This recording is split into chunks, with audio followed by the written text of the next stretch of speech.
Charles, I know some people are going to be a little upset that Massie lost his race, and he looks a bit like Fozzie Bear in the graphic today. But Massie, go home. He didn't make it.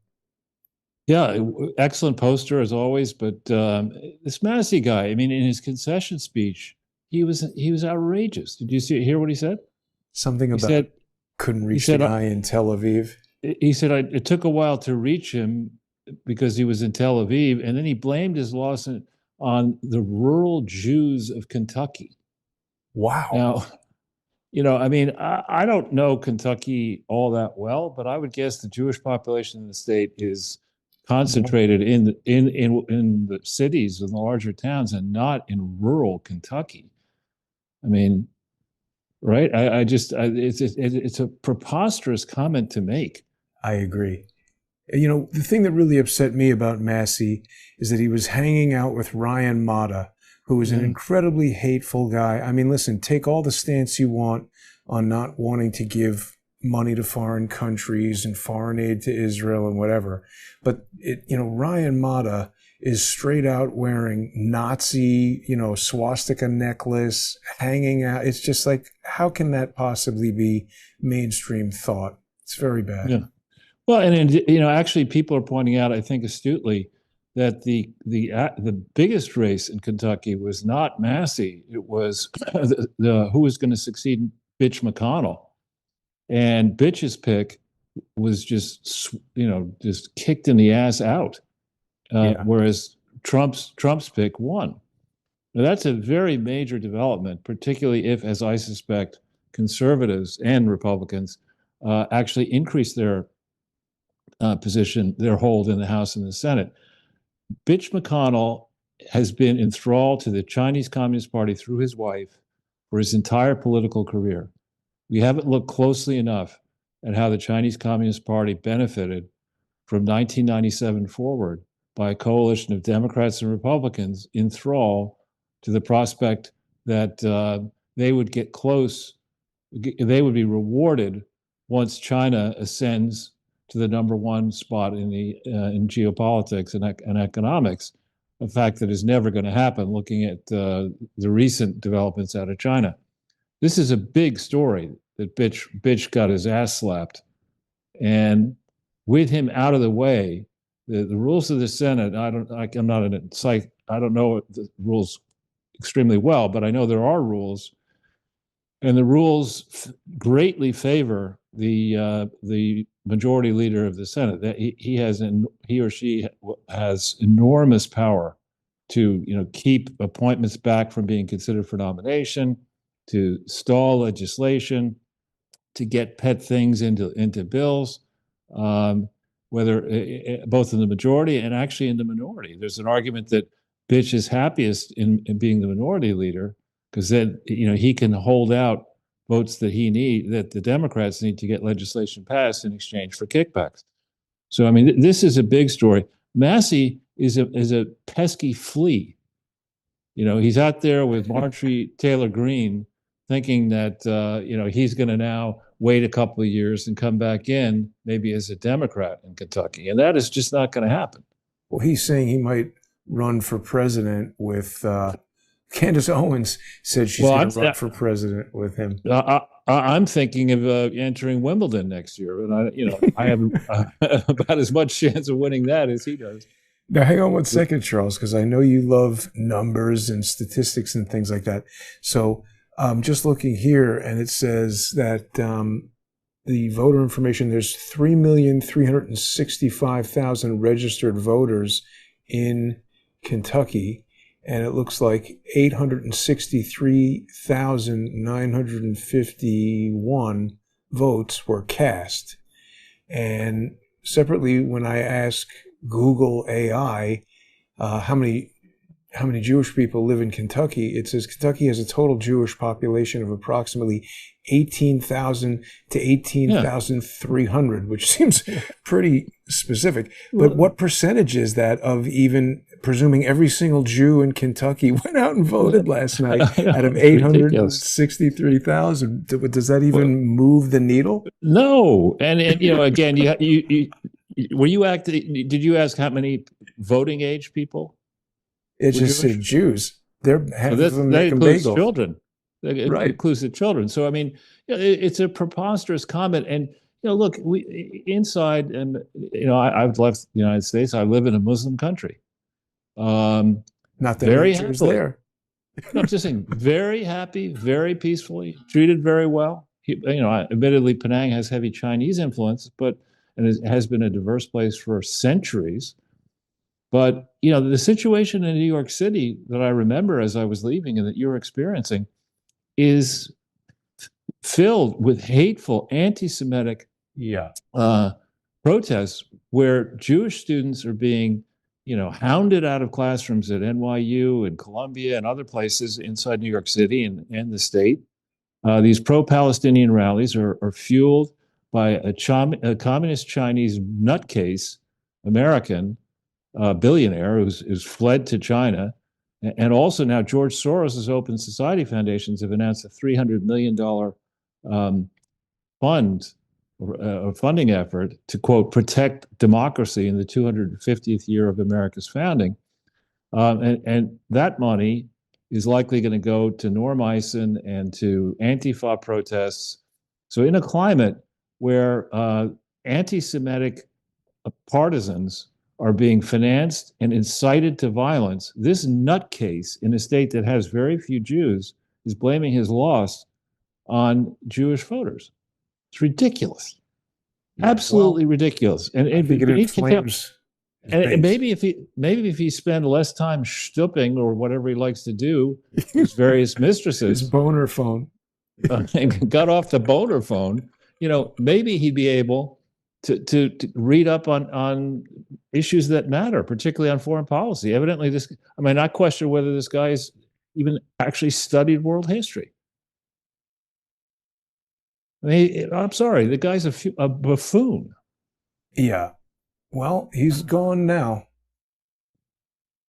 Sorry, I got the air conditioner. Charles, it was 90 degrees today in New York. Luckily, it's raining now, and the heat has broken. Laura did a number on this guy interviewing his girlfriend who spoke about the boner phone. Again, I watched this interview, and I'm sorry, she's portraying herself as this God-fearing Christian and this and that, and she goes into her story falls apart in the details. I'm sorry, she says that he was asking her to do vile and disgusting things, and she didn't want to do it, but she decided she had to do it to please. She prayed to God and decided she had to please her man. I mean, this is a seriously fucked up woman. I'm sorry. God said, "Get on the boner phone." Stick the dildo up his ass or whatever she. I mean, it's just ridiculous.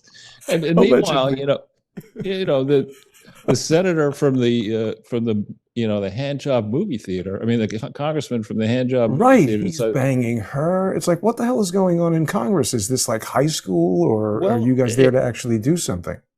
No, it makes me feel like who's that congressman who in the wheelchair? Young Madison Hawthorne. Hawthorne, I think. Yeah, when he said when he got there, mind you, this is a guy who's either a paraplegic or he's confined to a wheelchair, and somehow he rolls into a party.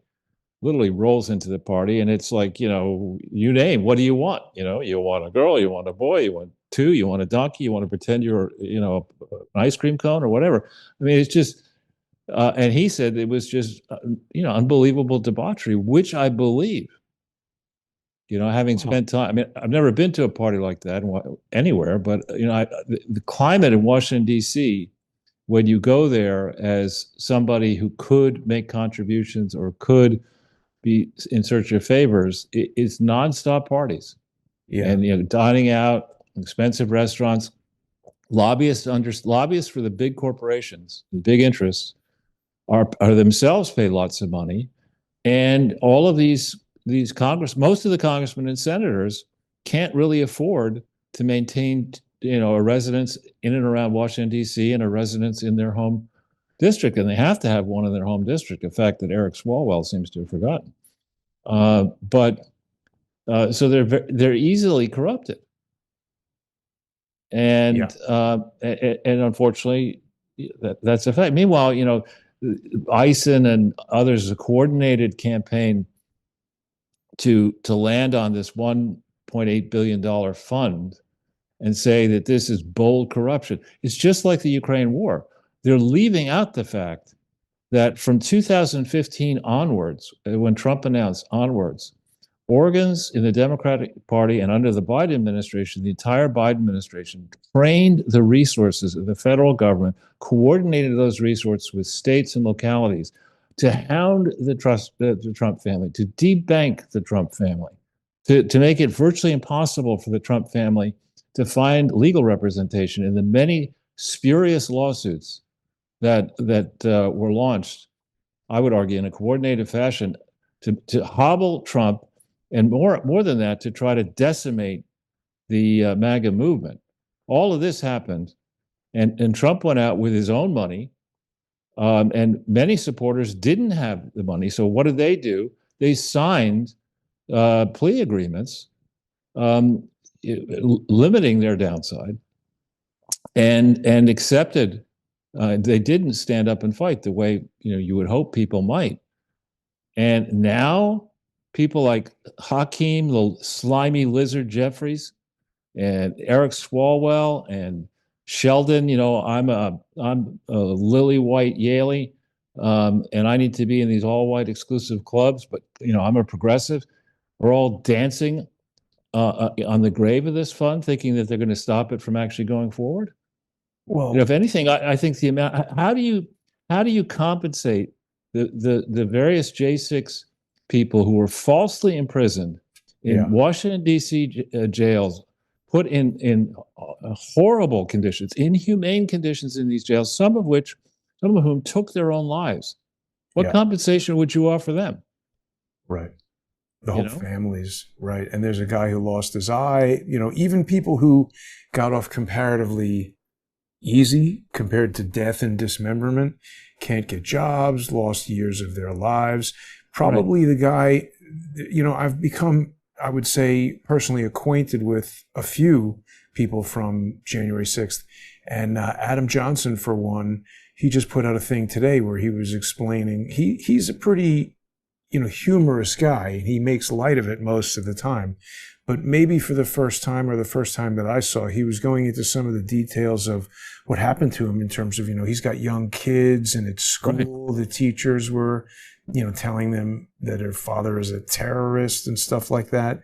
And I mean, right, that's difficult for a young kid to deal with their family. I mean, he was in jail for a while, so that can be pretty disruptive, I would think. But Charles, when we go to the First Amendment Forum, I want to go over some details of this lawsuit with you, because I was looking at it earlier today, and there are some very interesting things about it. When we look at, Politico was talking about this, and they basically position it as, January 6th police officers are going to block this anti-weaponization lawfare fund. It's hilarious. I mean, it's basically lawfare that they're using against it. I think Politico changed its name to Full of Shitto. Full of Shittico? Yeah, Full of Shittico. I mean, they have no idea what they're talking about here. One thing in this open forum I'd like to just briefly mention, I read excerpts and watched a little bit of the interview of Jeff Bezos on CNBC. And much as I don't really like him, he made some excellent points. We talked about this in the past. There is a unfairly preconditioned viewpoint that spreads throughout our consciousness in America, that we should celebrate people who sacrifice by working in the, quote, public sector, because that's selfless endeavor for the benefit of communities and society. And any public sector worker is fantastic, whereas people who work in the private sector are evil because they chase profit. And worst of all, the most evil are the greedy billionaires and millionaires, who have way too much money, and that money should be taken away by the noble public servants. And Bezos destroys that very effectively, saying that, he didn't say it the way I will now say it, which is that the addressable market inside the United States, the pool of capital that's out there and after-tax income that's out there each year that can buy a product or service in the private sector is immense. And so if you're sitting there and you're a craftsman, let's say you decide to set up a used bookstore, right? And you don't pitch the used bookstore to the rich, but you pitch it to people. That's a small market, right? And you're not necessarily, if you do well with that business model, you might scrape together over a 40-year career $1 million maybe. On the other hand, if you look out and you say, all right, the booming sectors in the American economy are what? AI, tech, you name it. And you come up with a product or service that can sell in the hundreds of thousands of units, millions of units at fancy prices. Well, the market is going to look at that if it starts to come together, and they're going to decide, you know what, let's take this private company public at a massive valuation. And who are the biggest investors in that IPO going to be? They're going to be the pension funds of these noble public servants who, in order to make good on the promises to pay their eventual pensions, you're going to have to find investments that do really well. Investments perhaps like SpaceX. So, these morons who are talking to us about, are just playing the envy card. Envy is, I'm not a organized religious type, but envy is one of the mortal sins. It doesn't get you to good places. And yet envy is the essential ingredient in wokeism and progressivism and Democratic Party politics. Look at this guy over here. He does, or a girl over here. They don't deserve their income. They don't deserve their wealth. They've amassed all of that chasing profit, which is evil. Well, it may not be great, but it's certainly better than chief running dog scoundrel Elizabeth Warren, who's only in the Senate today because she lied about her ancestry and is able to run an estate that locks down the prospects of Republicans. Right? She's there because she lied to get tenure at Harvard, became a professor at Harvard, used that position to position herself to get into politics, crafted a role as the chief of the Consumer Protection Bureau, which is a farce, and then from there became a senator. She's a proven liar and has a net worth now over $10 million, but can't explain it. I'll take, as much as I don't like Amazon, you look at an Amazon and you say, the one thing it certainly has done has made it easy for people, particularly in rural areas, to get products delivered to their door at low prices reliably. Bezos points out that if Amazon were run like in this interview, if Amazon were run like the New York City government or education department, you have to pay $100 to get a package and you get it 6 weeks later, and it would be somebody else's shit that you got instead of what you ordered. Yeah. And he's right. So, I really do think, it's not that I love Bezos or Amazon or billionaires, but it's not surprising in the largest market on earth that generates $30 trillion of GDP per year. 30 trillion is a lot of money, and where there's, I don't know, 200 trillion of wealth around the United States or more, that successful entrepreneurs in the private sector can become billionaires in a generation. I think that's to be commended. And these louts, who sit in Congress and sit in the Senate, and unelected bureaucrats who are trying to fundamentally don't believe in the private sector, should be replaced by AI to the extent possible. In the recent earnings announcements, Meta is firing people using AI. Intuit, I think, just announced that it's firing people because they're using more AI. The public sector should be ransacked with AI. It really should be. I totally agree. Yeah, I'm here. Yeah.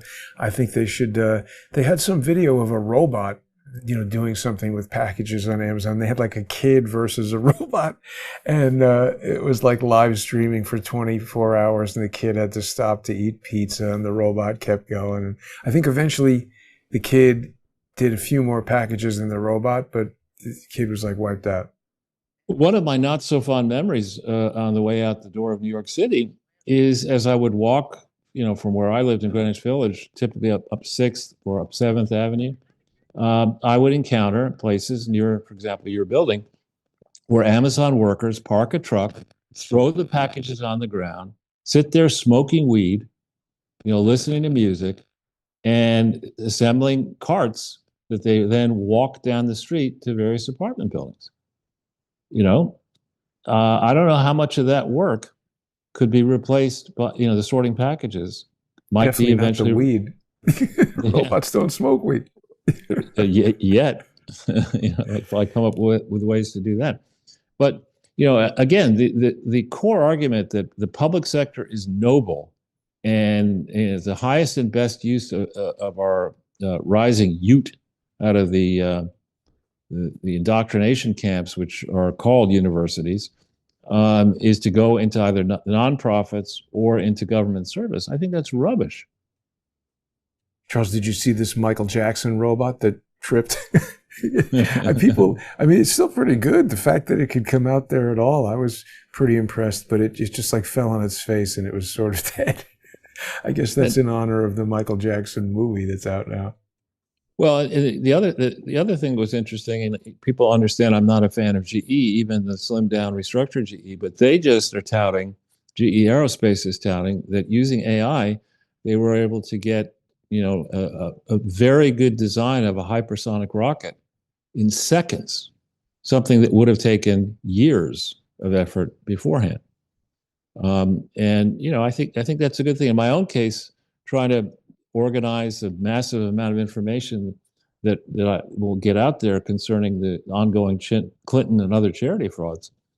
I'm finding that AI is incredibly useful in organizing sources, in making sure that we go over and highlight all the different people who've written nonsense about the Clinton Foundation.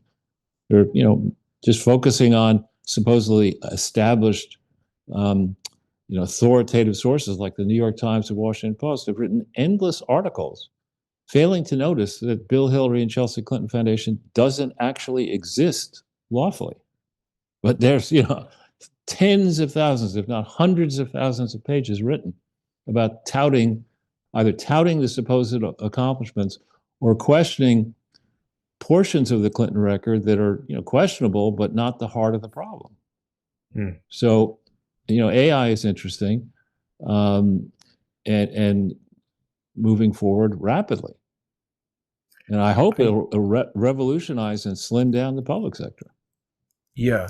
I think SpaceX was doing a bunch of things today, like some kind of filing to do with their IPO, and then also launching a rocket that might have been the first part of this plan to put data centers in space.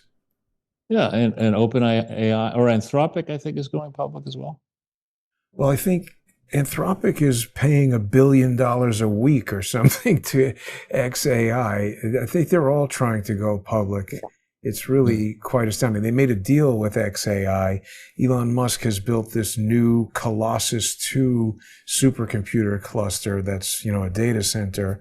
And so he had Colossus 1, and I guess the problem they were having is there's not as much demand. Grok is just people on Twitter asking if this video is real or whatever.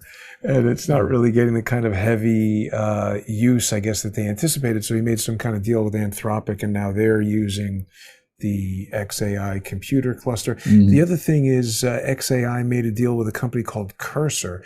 That's the thing. When you have all these billions of dollars, if you're falling behind, you can just buy the competitors and make deals, and suddenly you're the biggest thing. So nobody really knows where this AI business is going to go. Also, I think NVIDIA is announcing some earnings tomorrow. They did. Well, they announced after your close. What'd they say? Revenues beat and EPS beat, but the stock went down, I think, which is something I was trying to understand. I couldn't see. I don't know. If you don't understand it, Charles, I'm certainly. No, I wasn't able to get the kind of information I need to assess it when I started looking at it, because it just happened. $80 billion to their buyback plan. Yeah, again, buybacks to me, I don't like to see buybacks in a high-tech company, because if it is true that there are all these great investment opportunities in AI and you name it, it's got to be much smarter to take 80 billion and invest it in your core business than it is to buy back your shares. So the rate of return that you will get on the 80 billion should be much higher than the benefit you get shrinking your capital base and paying out 80 billion. So I don't necessarily, in a high-tech company, I don't view that as a good sign. Maybe that it does explain, in fact, why the stock went down. Buybacks. I don't know. You certainly know a lot more about that than me, Charles. So we're going to make our way over to the First Amendment Forum. Actually, somebody had said something here that was pretty interesting that I meant to tell you about. Oh yeah, Candace is, and Brad Pitless was reminding us that Candace is in love with Hunter Biden now. Hunter Biden is on Twitter. We're going to look at all of that. People should join us in the First Amendment Forum on crowdsourcethetruth.substack.com and subscribestar.com and patreon.com/crowdsourcethetruth. People can also follow me on X at JG_CSTT. Sponsor me there. I've been tweeting at Hunter Biden, ask him if he's going to talk about Kenneth Rokoshev. Somehow I don't think so.